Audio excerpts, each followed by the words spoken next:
네, 수험생 여러분 안녕하십니까. 방문각 도논윤리 최민준입니다.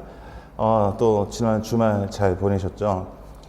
오늘 수업은 오늘은 이제 월요일인데 두 번째 강의가 이제 보강으로 대체가 되면서 오늘 그러니까 지난주 목요일 수업이 두 번째가 됐고 이번 수업이 이제 사실상 3주차 강의입니다. 그래서 원래는 우리가 한 커리큘럼마다 시즌마다 8번씩 강의를 하지만 수업을 하지만 실제적으로 보면은 뭐 정치 철학 같은 경우는 13번 했던 것 같고 그다음에 교과 교육은 11번 했던 걸 우리 다 기억하시죠? 그래서 이번에 기출문제 분석 및 관련 이론 분석 이번 시즌은 새롭게 또 이렇게 수강 신청하신 분들이 좀 더 꽤 계셔가지고 대부분 한 80% 정도는 2월에 신청하신 분들이 함께 와주고 계시나 그래도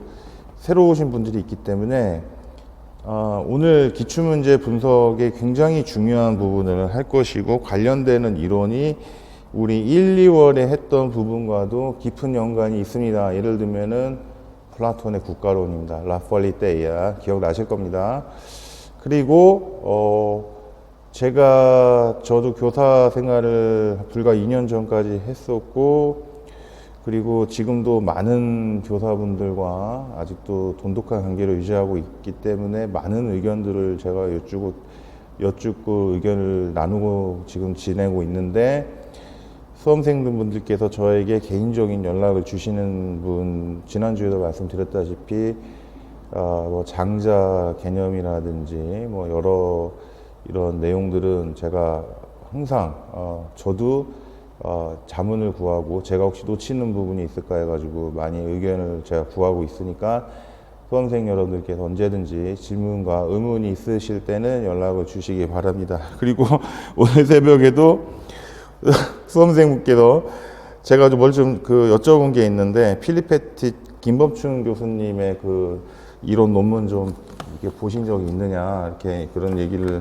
여쭈었더니 뭐 어떻게 대답을 하시면서 이렇게 제 강의를 듣고 있다고 이렇게 엄지척해주셔가지고 보내주셨던데 제가 운전하다 봐가지고 너무 깜짝 놀랐지만 깊은 영광이었습니다. 감사합니다. 이렇게 뭐 말씀만이라도 이렇게 얘기를 주시면 저는 참 힘이 납니다.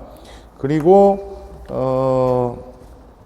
또 오늘 또 운전하고 오다가 수험생께서 어제 또 저 계속 수험생분들이랑 피드백을 많이 한다고 말씀드렸잖아요. 지금 듣고 계신 분 중에도 꽤 몇 분은 저랑도 얘기를 나누고 계시는 분인데 지난주에는 지금 3학년 대학생분께서 지금 기출을 들으시지는 않아요. 그분은 이제 일요일 강의를 듣고 계신데 그분께서 한 서너 번째 계속 문의를 주셔가지고 지난주에 그분한테는 제가 그분은 양주의 위화주의와 노장사상의 관계에 대해서 좀 문의를 하셔가지고 제가 또 장문에 또 모든 관련 내용을 캡처를 해가지고 이메일로 보내드렸는데 그게 이제 김병환 서울대 교수님께서 하신 말씀을 그 내용을 좀 바탕으로 김병환 교수님의 동양윤리사상 강의 그 부분에 제가 이제 교재에 좀 이렇게 언급을 해드린 부분을 여쭈신 것 같았는데 그래서 혹시라도 잘못 이해하실 수 있는 부분에 대해서 이렇게 얘기를 또 드렸었는데 이번 주에도 어제 수험생 지금 듣고 계시죠? 은병님 한 분께서 이제 어떤 문제를 좀 보시다가 종교 관련해서 얘기를 하시는데 제가 그 학자가 이제 엘리아데라는 학자인데 루마니아 출신이고 86년쯤 돌아가셨어요. 그래서 이제 흔히 말하는 신분이 목사님이라고는 할 수는 없고 이제 동구권에 있다가 인도에 유학 갔다가 이제 망명해가지고 서구로 이제 미국에서 교수 생활을 하셨는데 성과속이라는 유명한 책을 지으셨고 그분이 미스테리움이라고 하는 게 사람이 종교적인 특별한 체험을 하면서 얻게 되는 그런 과정에 대해서도 좀 이렇게 얘기를 하고 현현이라 그래가지고 거기도 좀 세 가지가 있는데 신이 인간 앞에 나타나는 모습에 대해서 뭐 그런 얘기를 좀 하셨습니다. 근데 그분이 생활과 윤리에 나온다는 거는, 그러니까 종교와 윤리가 있기 때문에 있는 거는 알았는데, 그것까지 어제 인구를 할지 모르고, 제가 오늘 새벽에 한 4시 반쯤 일어나가지고, 그분 책은 제가 갖고 있지 않아가지고, 여러 관련 자료 영상을 좀 보면서, 아침에 제가 좀 드릴 말씀이 있어가지고, 이렇게 9시쯤 잠깐 연락을 드렸더니 안 받으시는데, 하여튼 그냥 안 받으신 거고, 지금 너무 바쁘시니까, 그래서 제가 지금 말씀드립니다. 그래서 그 부분을 제가 아직까지는 기출하고는 좀 관련이 좀 직접 없을 거는 같은데, 그렇다고 해서 그렇게 마냥 놓고 있을 수만은 없어요. 왜냐면은 한 2년 전인가 3년 전에 그리스도교 윤리, 그리스도교 이 종교 부분이 이 교리와 관련된 게, 그러니까 종교에 대한 이해, 여기서는 그렇게 표현하고 있죠, 교육과정에서는. 근데 그 부분이 교리를 어쩔 수 없이 다룰 수밖에 없기 때문에, 몇 년 전에 났던 거, 성 아우구스티누스의 고백록에 담겨 있는 뭐 이제 사랑, 뭐 이런 사랑 이런 얘기.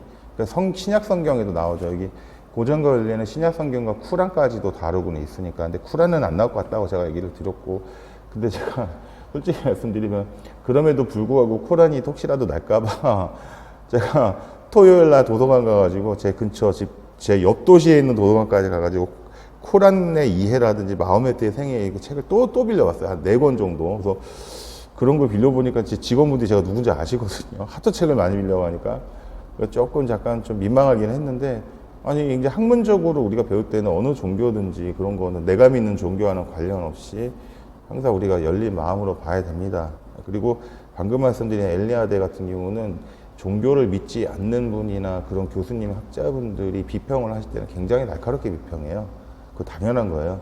내가 체험하지 않았기 때문에 그렇습니다. 그래서 어제도 제가 그런 얘기를 주시길래 제가 딱 그랬잖아요. 저기 이분 종교와 관련된 인물 아니냐고.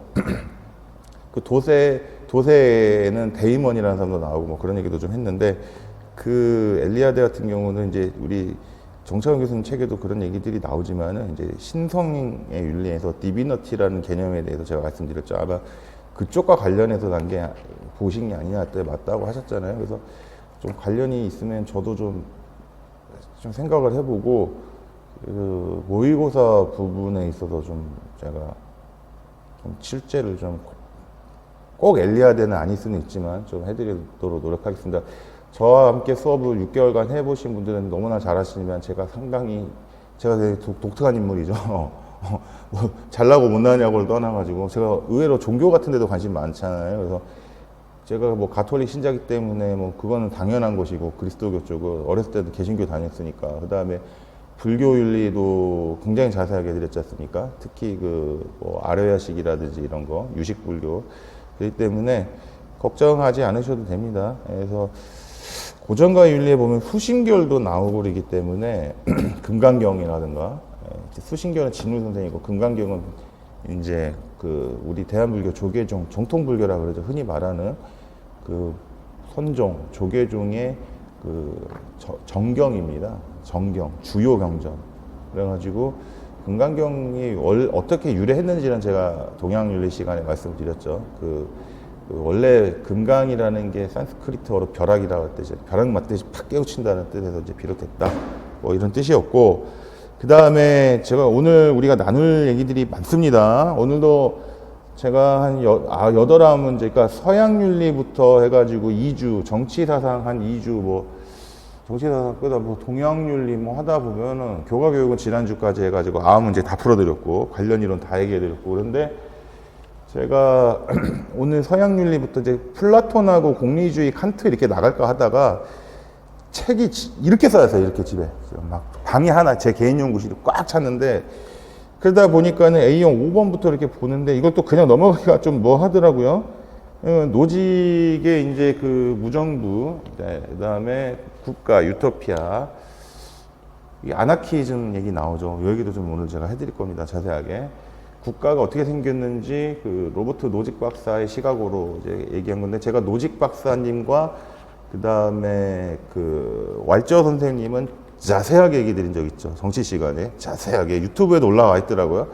근데 그때는 이제 노직이 이제 롤즈의 생각에 좀 반대하는 그런 개념을 중심으로 제가 소유 권리 이론에 대해서 얘기를 드렸고, 이제 좀 연관지어 나가면서 로크 이야기도 좀 드렸고, 로크적 단서가 뭐냐 이런 얘기까지 좀 곁들여 드렸는데, 오늘도 소유 권리 이론이 좀 나올 거예요. 나오긴 하는데 그쪽 부분보다는 노직이 국가의 형성에 대해서 어떤 사고방식을 가졌느냐에 대해서 그런 이 책에서 다룬 내용을 이제 작년에 임용고시 났는데, 이거 놓고 있다가 큰 코 다치는 경우도 있을 수 있습니다. 왜냐면 작년에 실제로 났잖아요. 그래서 제가 이거 그 정치 시간에 이미 한번 이제 보호협회 얘기하면서 이제 한자동맹 독일, 이때는 근데 독일이라고 할 수도 없죠. 1400년 되니까. 그리고 이 뭐 벨기에 브리셜 길드 이런 조합 얘기도 좀 드린 적이 있는데, 아마 저랑 한 6개월, 7개월 같이 하신 분들일지라도 벌써 가물가물 하실 겁니다. 그렇죠? 그럴 겁니다. 그건 당연해요. 모든 사람은 이상한 게 아닙니다. 뭐 이런 얘기도 할 건데, 제가 오늘 여러분들께 임용고시 문제 정치 사상, 그 다음에 서양 윤리 사상에서 오늘은 이제 플라톤과 그 다음에 필리페틱과 이사야 벌린의 자유론, 그 다음에 외다시아인가 필리페틱 선생님, 그 다음에 이사야 벌린의 자유론, 여기 부분을 완전히 여러분께 내재화 시키도록, 체화시키도록 최선의 최선을 다해드리겠습니다. 그러면서 이 얘기들이 어디에서 나왔는지 교과서 3종하고 교사의 교과서까지 다 가져왔습니다. 원래 더 있는데 교과서 같은 경우는 이 3종 말고 2종이 더 있는데 거기는 좀 언급이 안 돼 있어서 일부러 제가 놓고 왔어요.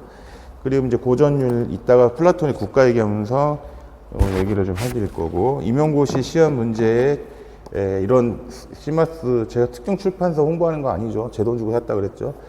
그 40주제로 보는 윤리 박창구 교수님, 제 은사님이신데, 이런 이 책에서도 왜 어떻게 나왔는지, 그리고 이것을 갖다가 공부를 우리가 이제 이미 난 그 개념 딱 하나만을 A라는 개념 하나, 비집의 자유라는 거, 뭐 적극적 자유라는 거, 이건 딱 그 단어는 났잖아요, 용어는. 그러니까 그거는 안 날 거라고. 근데 그와 파생해서 그와 대비되는 개념들이나 앞뒤로 연관되는 개념들이 또 임용고시 출제에 내년이나 내후년이나 늦어도 한 3년 안에는 날 수 있기 때문에, 그런 면에서 어떤 문제가 날 수 있는지 여러분이, 제가 이번에 저한테 지금 톡 받으신 분들 몇 분 계시죠? 아무도 사실 보신 적이 없다 그랬는데, 이렇게 논문, 제가 뒤에는 초록 있죠. 영어는 초록은 보이실 필요 없고, 어브스트랙트라고 그러죠. 이거 제가 오늘 또 다 여러분을 필리페틱과 이사야 벌린의 세계로 인도해 드리도록 하겠습니다. 저만 믿으시기 바랍니다. 그 다음에 이제 좀 오늘 진행을 좀 하자면, 이분은 제가 뭐 그렇게 별 생각이 있어서 오늘 매일 이렇게 앞뒤로 PT하면 인물 사진이나 멋진 그림들을 모셔오는데, 근데 이분 누구 같아요? 모르죠? 근데 잘생겼죠? 수십 년 전 사진인데 이분 대통령이에요. 지금 대통령이에요. 조 바이든. 대단하죠? 지금 할아버지잖아요. 완전히 쭈글쭈글한 할아버지잖아요. 근데 조 바이든 이분이 그렇게 고등학교나 대학교 때 공부를 그렇게 잘했던 사람이 아니에요. 그리고 흔히 말하는 뭐 아이비리그 출신도 아닌데, 이제 이런 사람, 제가 뭐 옛날에 로널드 레이건 대통령이나 뭐 이런 사람들도 제가 많이 이렇게 사진으로 모셔왔는데, 레이건은 이제 공화당 보수 우파고, 이분은 이제 미국 민주당 진보 좌파, 진보 쪽이죠. 근데 그 어느 그런 거는 정치색을 떠나가지고 이런 사람들의 공통점이 뭐냐면은, 우리가 잘못하는 게 있는데, 미국 대통령 하면은 어렸을 때 굉장히 좋은 환경에서 풍족하게 자랐을 것이, 근데 그런 사람들 별로 없어요. 별로 없어. 굳이 따지자 그러면 트럼프, 최근에 트럼프, 그 다음에 옛날에 케네디 대통령, 집안적으로 훌륭한 집안, 빌 클린턴 대통령 완전히 의붓 아버지인 거 아시죠? 찢어지게 가난한, 오바마 아시죠? 엄마가 자기 아기 때 이혼하셔가지고, 저기 어디야, 인도네시아 남성이랑 결혼했다가 저 케냐에서 유학 온 남성이랑 잠깐 계시다가 자기를 낳은 거고, 그지? 케냐로 아빠가 가버리니까, 부족 국가로 가버리니까 인도네시아 남성과 재혼해가지고 뭐 거기 가서 살고, 그래요. 되게 보면은. 어렸을 때부터, 그다음에 조지 부시 대통령은 굉장히 명문가문이지. 그 아들 부시, 조지 워커 부시. 아빠가 90년에 저기였죠. 40대 대통령인가? 조지 허버트 부시. 그 얘기도 도세의 시간에 드렸고. 근데 링컨 대통령 같은 경우가 뭐 잘 살았어요? 찢어지게 아시잖아요. 그 다음에 또 누구 있습니까? 그런 사람은 뭐 말할 수도 없어요. 그래서 젊었을 때 내가 좀 이렇게 경제적으로나 환경적으로나 이렇게 빠듯하고 되게 힘들다고 해서 결코 인생을 그냥 그대로 살거나 포기할 수 없는 겁니다. 얼마든지 자기가 나에게 주어진 것 이상으로 성공하면 살 수 있는 거는 우리가 많은 역사 속 인물을 보면 알 수 있어요. 맨 마지막에는 이분의 사모님 질 바이든 여사 사진도 좀 보여드리겠습니다. 자, 이거는 제가 쳐놓은 이유가 있어요. 그래서 이제 오늘 우선 첫 번째 시간이니까 약간 오리엔테이션으로 나갈 건데, 정치하고 서양 관련해서 정치 사상을 하다 보면 서양 윤리학사와 필수적으로 연관이 되는데, 소크라테스는 이제 뭐 지덕복 합일설이지만 소크라테스도 결국에는 참주정치 체제에서 펠로폰네소스 전쟁에서 아테네가 패해서 30인 참주정치 때문에 이제 그런 과도기 체제에서 이제 정치적으로 좀 음해를 당해서 이제 사형을 받으신 그런 측면이 있고, 그 제자인 플라토가 이제 국가로 폴리테이아를 쓰면서 또 이제 그 당시 자기가 바라본 이 세계에 대해서 이제 국가관을 설파를 한 거고, 임용고시 문제도 났지만은 이 국가의 수립 과정 얘기가 나와요. 그러니까 지금 이따가 노직 얘기하면서도 보호협회, 뭐 지배적 보호협회, 뭐 상호 뭐 보호협회 얘기가 나오는 거예요. 그래서 극소국가가 돼서 최소국가가 된다. 그 최소국가는 그냥 우리가 흔히 말하는 국가인데 18세기, 19세기적인 개념의 그냥 국가예요. 1800년대 정도의 국가라고, 그 국가의 개념, 노직이 말하는 국가는. 그런데 그게 한마디로 뭐냐면은 고전적 시장 경제 체제, 아담 스미스 얘기 제가 자세히 드렸는데, 그 당시 세계에서 말하는 야경 국가입니다. 도둑놈만 때려잡는 국가.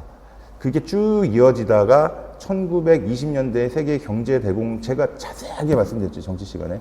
그래가지고 케인즈 학파, 존 메이나드 케인즈가, 원래 영국 사람이죠, 케인즈가 이제 수정자본주의를 만들어가지고 1920년대, 30년대 사회주의는 아니지만 사회주의적 요소를 좀 도입을 해가지고 복지자본주의를 이제 가동을 시켜서 절단난 경제를 극복을 이제 미국이 하게 된 거라고 제가 말씀을 드린 적이 있습니다.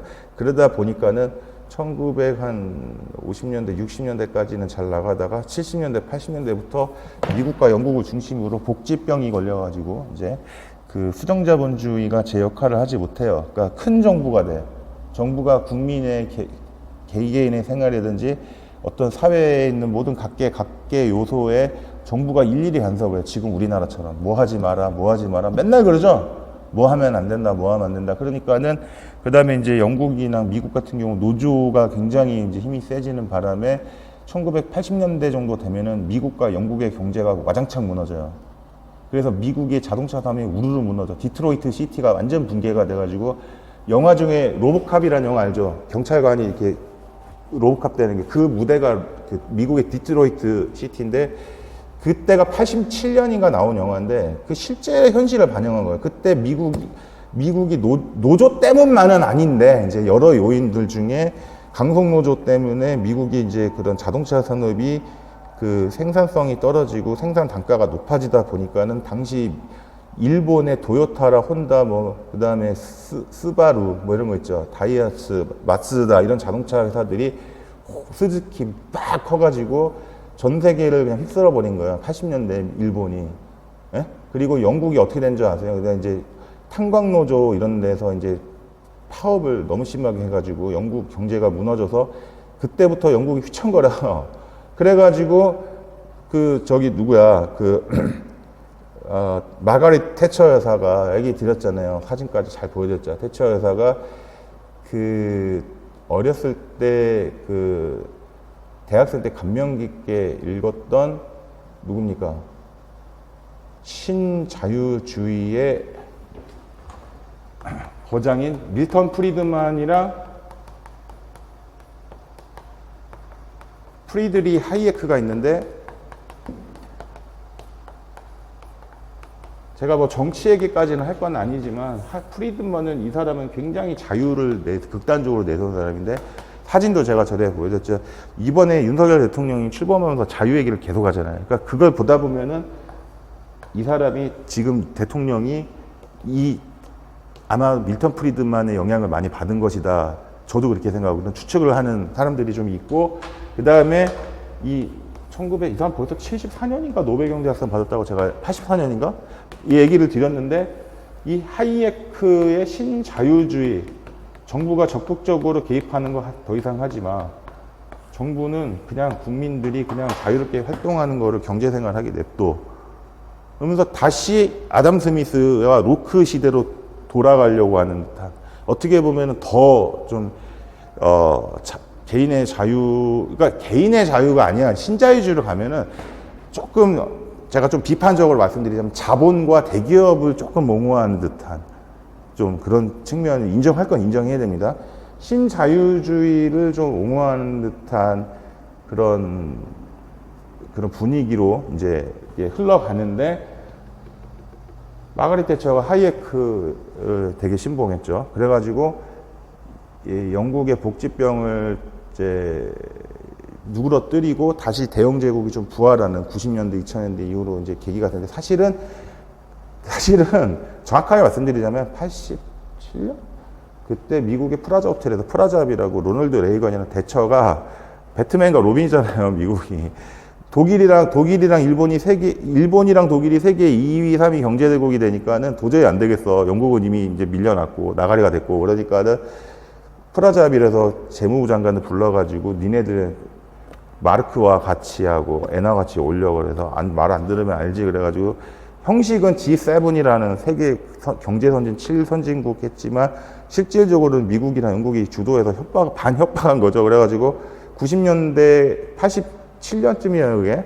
플라자 합의에서 독일의 마르크와라 일본의 엔화를 확 올리니까는 걔네들 물건이 수출이 안 되잖아. 2배로 뛰어버리니까. 그래서 일본이 그때부터 잃어버린 20년에 빠졌는데 지금 30년째 오는 거고, 독일도 그렇게 될 뻔 했는데, 독일은 다행히 이제 통일이 돼가지고, 1990년 통일이 돼가지고, 이제 독일도 이제 값싼 동독 출신들이 값싼 노동력이 막 유입이 되잖아요. 그러니까 이제 시너지 효과가 생겨서 독일은 좀 타격이 덜 했어. 독일은. 그러니까 이제 그게 이제 스포츠 영역으로 가면은 거기에서 등장하는 인물, 뭐 스포츠까지 연결시키는 건 조금 무리일 수가 있지만은, 누구냐면은 그 사람의 피파 온라인 하는 분 보면 미하엘 발락이에요, 발락. 발락 선수가 동독 출신이라고. 에? 무슨 말씀인지 알죠, 이제. 이거 경제하고는 좀 관련이 없지만, 그래도 이제 그런 식으로 동독 출신들이 서독이랑 합쳐지면서 굉장히 국가 경제라든지 사회 문화의 활력, 에너지가 확 쏟아나지. 그러니까 독일은 좀 피해를 덜 받았어요, 독일은. 어쨌든 이렇게 가는 거고. 자, 그러면서 이제 요 얘기를, 제가 국가 얘기를 좀 드릴 거고, 정답도 이렇게 자세하게 철저하게 그 원문에서 어디에서 나왔는지 제가 언급을 드릴 거고, 이게 왜 답이 되는지도 얘기를 지난주 첫째 주, 둘째 주에 얘기를 드릴 겁니다. 그리고 우리 수험생분들 저한테도 지난주에도 이런 논문 계속 첫째 주, 둘째 주, 그 첫째 주는 유병렬 교수님의 수혜인격 논문 드렸고, 지난주에 제가 뭐 드렸어, 논문. 근데 제가 뭐 드렸지? 지난주에도 논문 드렸잖아요. 논문. 그랬더니 그것도 지금 쇼킹했다고 하셔가지고 제가 계속 이렇게 임용고시에 날만한 논문 찾아서 제가 잘 드리고 있습니다. 지난주 논문은 적어 드렸지. 한국교원대 차우규 교수님이 지도교수로 계시는 그 석사학위 논문 윤미구 선생님이었는데, 그런 논문은 그러니까 되게 중요한 거예요. 그러니까 수험생분들 중에 아니 박사학위 논문만 뭐 나오지 않나요?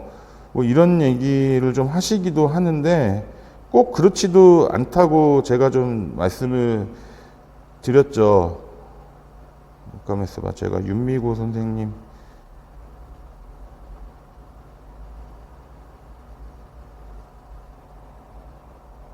호프만 공감이론 그 얘기에서 수험생분들하고 통 나눈데요. 그러니까 그러니까 이제 어떤 분은 이제 이런 얘기도 해요. 수험생분들 중에 그러니까 예를 들면 플라톤이라든가 노직이라든가 이런 사람이 직접 쓴 저서에서만 문제가 나는 거 아니냐라고 얘기를 저한테 하시던데 반드시 그렇지는 않아요. 네. 그래서 그분들을 연구한 유력한 외국학자 포함 그리고 그분들의 논문을 이제 우리나라에 좀 디테일하고 체계적으로 과학적으로 구조적으로 분석해서 소개해 준 교수님들 그리고 그런 분들이 특히 이런 이제 뭐 교사형 지도서나 뭐 제가 추천드렸던 요런 여기 필리페티 김법춘 교수님 춘천교대 강사하신 걸로 아는데 교수 되실지는 잘 모르겠지만 이런 데서 나오는 거라니까 유명호 씨가 그러니까 손 놓고 있다가 나와버리면 헉 하고 그냥 가는 거예요. 잘못하면 물론 남들 다 틀릴 때 내가 틀릴 수도 있기 때문에 그냥 쌤 아니냐라고 볼 수도 있지만은 문제가 뭐냐면은 어차피 예를 들어서 평균이 뭐 합격자 평균이 그냥 대충 봤을 때 뭐 40 한 6, 7점이다 그랬을 때 비슷해. 근데 내가 거기서 1, 2점 더 맞으면 나는 합격 아니에요. 맞잖아. 그렇게 되는 겁니다.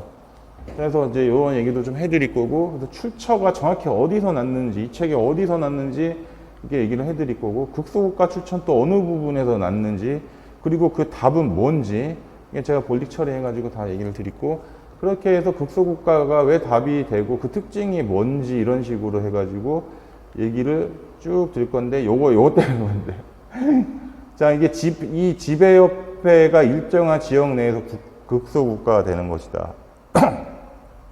임용고시 보면은 자 여기 사적 보호협회와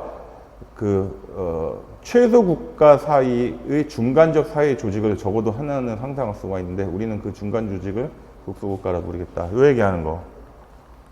이거예요. 요거. 여기에서도 나온 거야. 그 다음에 또 있어. 극소국가 발전은 쭉 이렇게 나오고 이건 제가 이제 이론적으로 설명드렸던 거. 그래서 극소국가가 이제 최소국가와 좀 비슷한 점과 다른 점 그리고 최소국가가 하는 행태 중에 재분배적 기능, 서비스를 제공해서 구성원들을 보호하는 얘기, 뭐 이런 얘기. 그래서 이제 노직의 국가발전 단계 이렇게 제가 1, 2, 3, 4단계. 그러니까 언제든지 다시 나올 수 있는 거예요. 그러니까 저 때도 보면은 제가 시험 볼 때 그 전에 나왔던 문제가 올해 비슷하게 나왔어요. 비슷하게. 그리고 국소국가와 최소국가, 야경국가의 공통점과 차이점을 출처, 원전 이렇게 보시면은 노직, 무정부 국가, 유토피아 이렇게 해가지고 국소국가와 국가의 차이점 그래서 보이죠? 여기에 답이에요. 이런 것이 국소국가는 힘의 독점이라는 측면에서는 국가의 요건을 갖고 있지만 그러니까 이 국가는 야경국가, 최소국가입니다. 현대식 국가 아니에요. 현대식 국가는 큰 국가예요. 큰 정부. 무슨 말씀인지 알죠?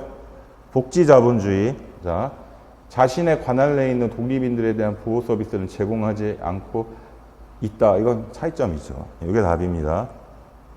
왜 그런지 좀 제가 설명해 드릴 거고, 그래서 welfare state, 이 복지국가에 대한 노직의 견해 얘기를 해 드릴 거고, 벤자민 터커 얘기가 잠깐 나오는데, 무정부, 아나키즘이 뭐냐, 무정부주의. 이 무정부주의는 요즘 대학생들한테, 선생님, 무정부주의 되게 생소한 개념이죠. 지난주에도 제 수험생분하고 얘기, 지금 듣고 계신 분, 또 학생회 활동을 대학교 때 하신다고 그래가지고, 그러시냐고. 저는 학생회 운동은 안 했지만은, 저희 때 학생회랑 학생 운동이랑 지금 학생 운동이랑 많이 다른 것 같은데, 알고 계시죠? 그랬더니, 잘 알고 계시더라고요. 그러니까 요즘 대학생들이 제가 90년대 후반에서 2000년대 초반에 대학 학부를 다녔는데, 그때만 해도, 그러니까 그때부터 흔히 말하는 지금의 586 세대라고 하는 지금 정치인들, 운동권 출신들이 80년대 대학생분들, 국회의원들이라든가 이런 분들이 그때하고 저희 때랑도 좀 다른데 저희 때만 해도 그분들의 좀 영향을 받았어요. 90년대 학번들이. 97세대라 그러지. 더 문화적으로 치면은 X세대라 그래, X세대. X세대인데, 나쁘게 말하면 압구정동 오렌지족이 가장 공존하던 세대인데, 쿵따리 잡아라 이 노래 알지? 클론 고 세대 2002 월드컵 세대. 근데 그래서 저희 세대만 해도 약간 되게 사회 비판 의식이 되게 강해서 지금 40대 제 나이가 보면 여러분들이 보실 때는 조금 더 진보 좌파에 좀 가까워요. 전체적으로 보면은.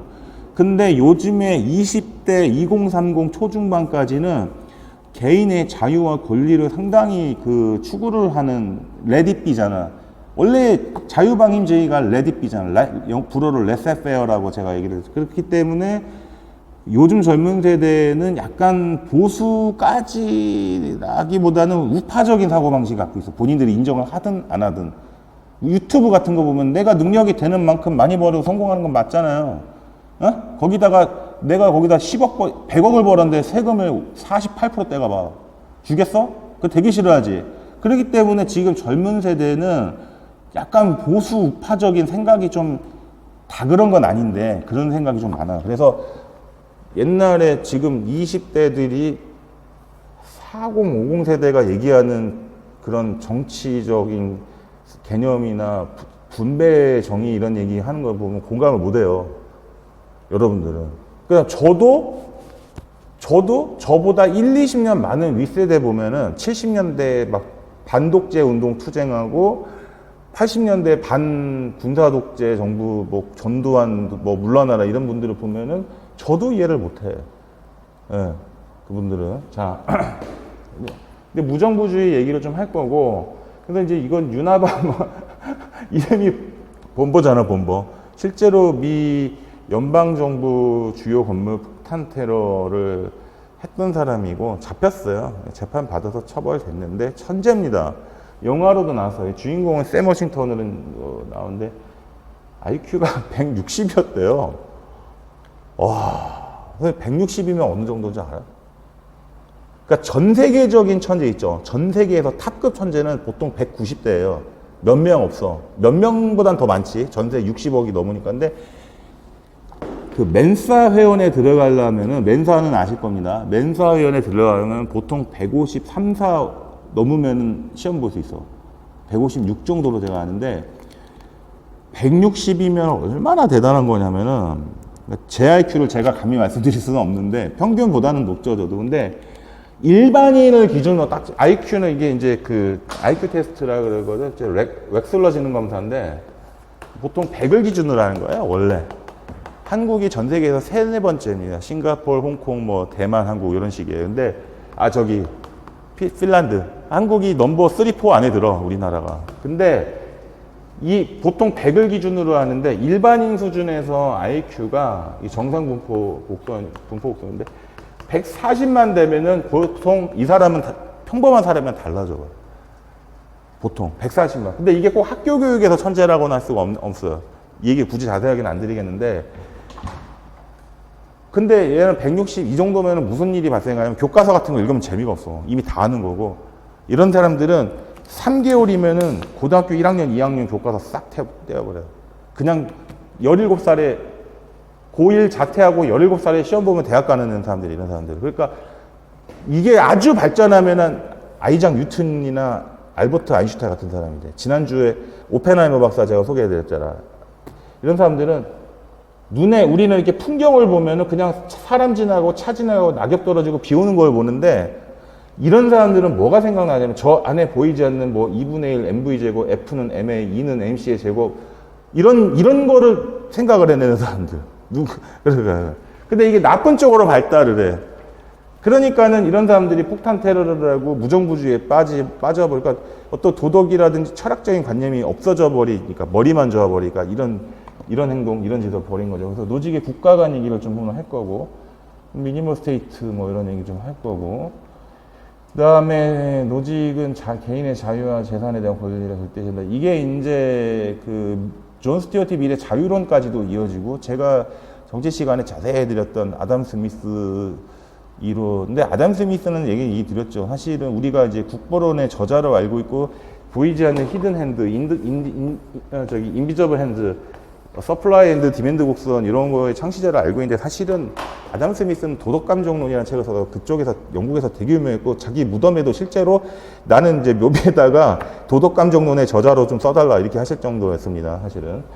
그래서 이제 그 노직 얘기에서 이제 여기서 더 나가면 분배 정의 가면은 오늘 주제하고는 멀어지기 때문에 그 부분은 뺐어요.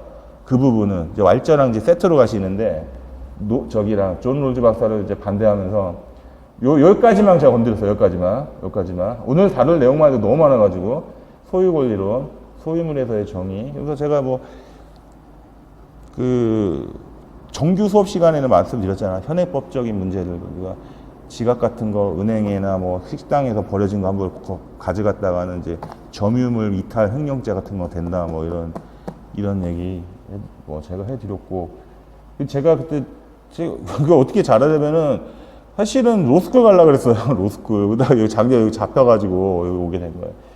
소유 권리론의 예외 이런 얘기.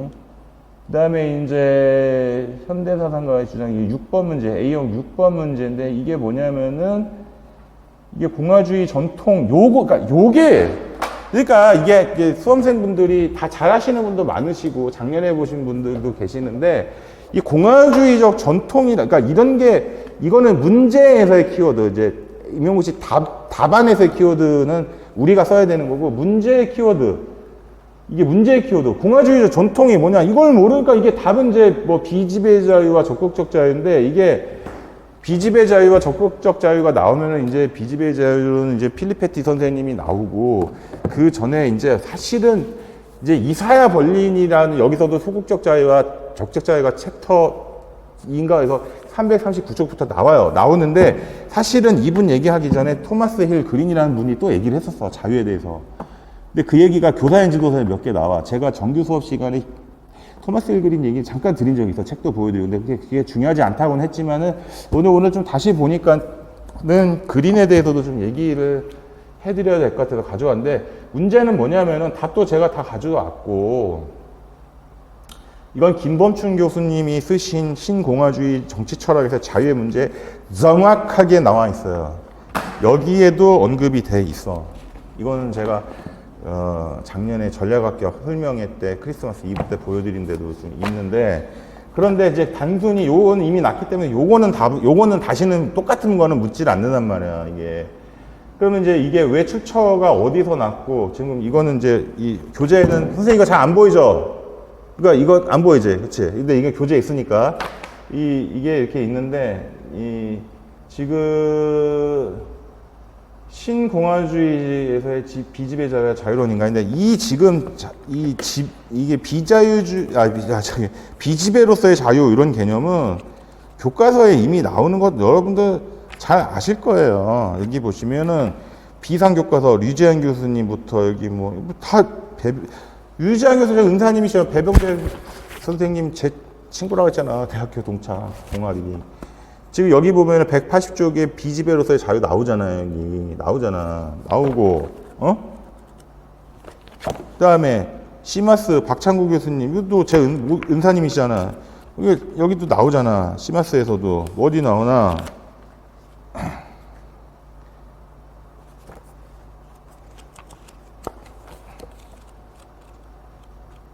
잠깐만요.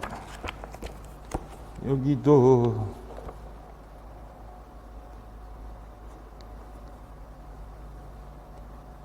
비지배로서의 자유 187쪽에 나옵니다. 여기도 나오잖아요. 패티의 간섭의 부재가 아니라 지배의 부재가 자유의 핵심이 되어야 된다. 그 다음에 왼쪽에 186쪽에는 소극적 자유라고 나오긴 하지만은 마키아벨리 얘기도 나오면서 여기 나오잖아요. 금성교과서에도 나옵니다. 금성교과서에서는 보시면은 여기도 178쪽에 비지배로서의 자유는 누가 보호해야 하는가 하면서 마키아벨리의 로마서 논고 얘기에서 나왔습니다. 제가 로마서 논고 정규 수업 시간에 책까지 가져와 가지고 거기에 발췌해 가지고 자세하게 설명드렸었죠. 근데 그때 마키아벨리에서 이게 포르투나 개념에 대해서 비르투 포르투 얘기를 좀 많이 드렸지만은 이제 유튜브에도 올라가져 있더라고요. 한번 보시기 그거는 이미 다 들으셨겠지. 네, 안 들으신 분도 계세요. 이번에 새로 신청하신 분 중에 보면은 들어보세요. 그래서 이제 이런 얘기들을 좀 드릴 거고 신자유공화주의란 무엇이냐 이제 얘기를 좀 할 거고 거기서 제시하는 비지배 자유의 원칙이 뭐냐 얘기도 제가 드릴 거고 이겁니다. 공화주의적 전통에서 발견되는 자유. 이 문제가 김법주 교수님의 논문에서 나왔다는 게 확실한 이유는 이겁니다. 이거야, 요게. 공화주의적 전통에서 발견되는 비지배 자유. 이거잖아, 이거. 그러면서 이 얘기가 여기 나오는데 이 얘기를 하면서 벌린의 소극적 자유, 불가속 자유가 다르다. 요 얘기를 하면서 적극적 자유와 대비해서 그것을 비판해 버리잖아요. 비지배 없이는 어떤 경우에도 의미 있는 형태의 자유를 사실상 불가능. 요 얘기 쭉 나오잖아. 시험 이렇게 공부를 하는 거예요. 자, 그 다음에 자, 그러면서 그럼 우리가 오늘 또 뭘 할 거냐면 비지배 자유의 세 가지 공리 엑시움 알죠? 공리가 뭐예요? 더 이상 증명할 수 없는 너무나 자명한 원리입니다. 1 더하기 1은 2야 이런 거 있죠? 맞잖아. 뭘 더 증명해 그거. 근데 그것도 이제 1 더하기 1은 1이 아니다라고 얘기를 하기도 하죠. 비지배 자유의 네 가지 정리 theorem이라고 그런다. 영어로 theorem, 미국식 영어로 theorem. 그 영국식은 theorem이라고 그러나? 그런데 정리, 수학에서의 정리, 페르미의 정리 딱 나오지. 결론이 딱 맺어지는 거. A 플러스 B 플러스 C는 equal 뭐 D 이런 거 있지. 정리. Y는 뭐 X제곱 플러스 뭐 어쩌고저쩌고 요거 얘기. 그래서 이 지금 정리 1, 2, 3, 4 요 얘기 간섭 통제 간섭 요 얘기 정확하게 이거 요 얘기는 요런 것들은 개인적 선택의 실제에서 요 얘기가 세 가지 공리 중에 액션 중에 요 얘기 일부가 교과서에 나옵니다. 약간 나와요. 그러니까 우리는 지금 고등학생이 아니라 고등학생들을 가르쳐줄 선생님이 되는 사람들이기 때문에 임용고시에 이런 준비를 해야 되는 게 당연하지 않습니까? 그렇죠? 맞죠? 그래서 신공화주의에서의 자유는 공화주의와 자유주의의 절충이다. 그래서 공화주의의 그 태동이 고대 그리스 아테네와 로마 공화정에서 비롯한다. 이 얘기도 제가 정규 수업 시간에 그 시세로, 키케로 얘기 자세하게 드린 적이 있습니다. 그죠?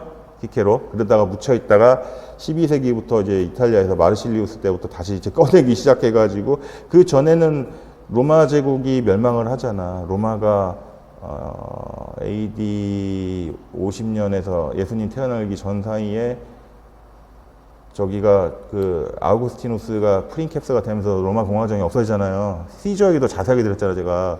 브루투스와 무슨 관계였고 정부의 아들이었고 뭐 이런 거 있잖아. 그러다가 그때는 이미 예수님 태어날 때쯤에는 가이우스 티베리우스 황제 2대 황제 때인데 그 다음에 네로고 그러니까 이미 그때는 그 공화정이 없어요. 없잖아. 동로마도 없잖아. 유스티니아누스 황제 300년대 나오지만 400년대 500년대 나오지만 거기도 보면 황제잖아. 오히려 재정일치 시대가 돼버리죠. 동로마 정교회로 가면 오스독스가 돼가지고 더 이상해지고 그죠? 그다가 유럽은 프랑크 왕국이 있고 그게 또 분열돼서 이제 뭐 신성 로마 제국 생기고 그러니까 완전히 유럽은 공화주의가 없어졌잖아요. 그러다가 얘기를 드렸잖아. 왜 다시 그런 얘기들이 싹 텄는지는 얘기를 드린 적이 있죠. 유튜브에도 한번 올라갔던데 교과교육 시간에 그 영상 하나 올라갔던데 그 1453년에 동로마 제국이 멸망하면서 많은 사람들이 뭐 과학자, 문학자, 예술인, 상인들, 시민들이 도망치면서 거기에서 이제 그 서유럽이 이탈리아, 스위스, 위로는 독일 여기서 많은 사회 변화가 일어나가지고 1500년대부터 세상이 또 바뀌었다. 그래서 칸트가 등장하게 된 거고 여러 가지 이제 사상이 나온 거다. 뭐 얘기를 드렸습니다. 그래서 이런 얘기도 오늘 좀 들릴 거고 여기 나오잖아. 황제는 전제군처럼 국정운영 뭐 이런 얘기 나오잖아. 이게 공화주의의 특징이잖아. 이게 호민관 얘기 제가 많이 드렸잖아. 저기 그라쿠스 형제 얘기들, 가이우스 그라쿠스, 티베리우스 그라쿠스 얘기를 뭐 드렸잖아요. 그 다음에 이건 메디슨의 연방, 요 얘기도 제가 드렸던 것 같아.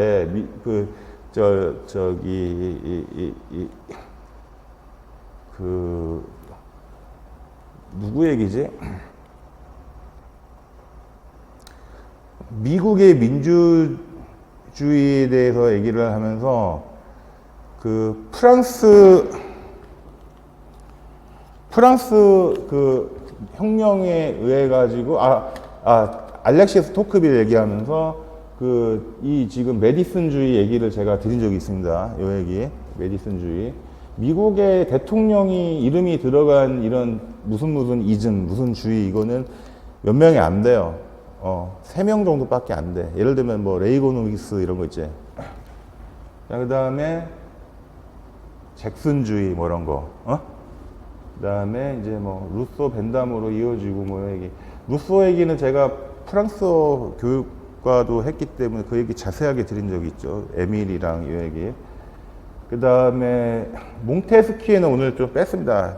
제가 법의 정신 굉장히 자세하게 안내를 해드린 적이 있었는데 들으신 분들은 그 교재 잘 한번 다시 보세요. 법의 정신은 다른 수험 교재에는 좀 학생들의 있기는 있던데 보니까는 제가 법의 정신은 챕터별로 잘 나눠가지고 주제 토픽을 나눠서 제가 정리해드렸으니까 그거 좀 보시고 뭐 이제 공화주의 하면 제가 뭐 레스푸블리카 공공에게 다시 돌려준다 사람에게 돌려준다 뭐 이런 얘기했던 거 그런 얘기하고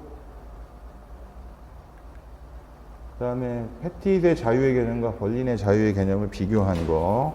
근데 이런 얘기가 이제 또 제가 좀 부족해가지고 논문을 또 따는데 이건 국민대학교 언론정보학부 교수님과 이제 교양학부 교수님께서 두 분이 쓰신 건데 신공화주의 논의를 통해 재상상하는 표현의 자유인데 비집의 자유와 미디어 개념을 중심으로인데 이게 후반부는 이제 미디어 언론 자유 얘기지만 앞에는 초중반까지는 이제 비집의 자유가 자세하게 나오거든요. 이것도 참고할 만해요. 그래서 제가 이런 부분들을 많이 따왔습니다. 이사회 벌린의 자유의 개념과 논쟁점은 시마스에 나오고 적극적 자유의 출처 원전은 비상교과서 교사육 지도서에 정확하게 나온다는 것은 제가 여기 언급을 해드렸고 소극적 자유와 적극적 자유 얘기 이렇게 보이시죠? 이 얘기 그러니까 이런 게 시험에 나는 거야 이제 다음에 난다면 소극적 자유의 특징 요 얘기 첫째 둘째 셋째 이런 거 교과서와 교사육 지도서 되게 중요하다고 비상교과서도 좋다고 제가 얘기 드렸잖아요. 제가 교수면 지금 대학 교수는 아니지만 항상 얘기해요. 내가 교수면 뭐 낼까 이 생각한다고. 대부분이 지금 뭐 교과서라든지 이런 거 다 은사님들이 하시잖아요. 아직까지 많이 남아 계시다고. 5개 교과서 중에 2개 출판사는 제가 은사님들이 아니시지만 다 안다. 그분들이 무슨 생각하는지 추측을 한단 말이에요. 대놓고 뭐 내실 거예요 할 수는 없잖아요. 제가. 저도 제자인데. 벌리는 적극적 자유의 세 요소 요런 얘기. 자기 실은 뭐 이런 얘기들. 요 얘기하고 소극적 자유와 적극적 자유. 이거는 교과서에 나와 있어. 2군데 이상. 이런 데서도 이제 기출문제는 다음번 임용고시 준비를 하는데 완전히 대비가 되는 거다. 아시죠? 수능 보시는 거 기억나죠? 작년에 수능 문제가 100% 똑같이 올해 수능이 나진 않지. 근데 수험생들이 작년, 재작년 뭐 몇 년 전 거 풀어요? 안 풀어요? 안 풀어? 풀잖아. 그걸 풀어야지 올해 문제 풀 수 있잖아. 비슷하게도 나고. 그죠? 맞잖아요. 뭐 마키아벨리가 언급한 비지배로서의 자유 얘기도 다 드릴 거고 토마스 일그린의 자유주의 얘기할 거 1, 2, 3 얘기 자유를 재정의해야 돼 어떻게 해야 돼? 그래서 이 얘기 만약에 이런 거 나버리면 진짜 완전히 허를 찔러버리는 거지. 아니 제임스도 났잖아. 프래그머티즘에서 퍼스, 제임스 듀이에서 듀이 공부만 했을 때 대부분이 어떻게 보면 또 막 이상하게 시험 문제가 우리가 볼 때 이거 정말 이상하잖아 하고 현금 가치 같은 건 알 수도 있어요. 퍼스에. 근데 현금 가치 교과서에 있다고 했잖아요. 비지배로서의 자유에 관한 교과서 출처 정리 A 뭐 이렇게 해드렸고 B 교과서 2군데에서 천재 교과서까지 있고 마지막에 플라톤의 국가 얘기를 하면서 이거는 제가 이상적인 국가 얘기는 제가 수업 시간에 교과교육 시간에 유튜브에 올라가 있더라고. 이거 굉장히 조회수 높게 좋아요 많이 눌러주셨는데 누가 그렇게 많이 눌러주셨는지 참 창피했습니다. 선생님 이거 봤어요? 좋아요 눌러주셨어 혹시? 아니에요? 그러면 요 얘기하면서 이제 수호자에 대한 사유재산 금지가 필요한 이유 출처 원전인데 3권의 글라우콘과의 대화 마지막에 나와요. 여기 이 얘기가 절대로 저 없는 얘기 안 합니다. 정확히 나와요. 여기에 원전에서 정확하게 나와. 그러면서 이 얘기도 자세하게 들을 건데 그러니까 이게 지금 그 사유재산을 금지해야 되는 이유가 써 있어. 내 마음대로 쓸 수도 있는데 내 마음대로 썼다가 틀릴 수가 있어요. 출제위원들이 답을 인정 안 해버려. 채점위원들이 와이프가 임무 채점위원이 했다고 했잖아. 몇 번 얘기해 제가. 그 다음에 지금 배를 지휘하기에 적절한 사람들 지배계층인데 이 고유한 덕과 관련된 주요 특징인데 고유한 덕과 관련된 주요 특징 이게 4권에 나와. 4권에 나오는데 이거를 갖다가 이제 가답을 제가 봤는데 이거 조심해야 돼요. 왜 조심해야 되냐? 뭐 제 말만 100%라고 믿지는 마세요. 그러나 100%나는까지는 아니라고 내 말도. 그러나 이쪽에서의 답이 70-80% 답이 있으면 저도 나름 70-80%의 답이라고 생각하고 90% 답이라고 생각하는 건데 지금 이 통치자 수호자 이게 덕은 이 통치자 수호자 생산자가 있는데 이 사람들이 공통적으로 가져야 되는 덕은 절제거든. 그렇게 따지면은 지금 한 가지만 쓰라 그랬으면은 통치자로 가가지고 지혜로만 나갈 수가 있는데 지금 여기에는 고유한 덕이 되잖아요. 고유한 덕. 그러면은 절제를 넣어버리면은 여기 생산자가 있잖아. 밑에 하나 더.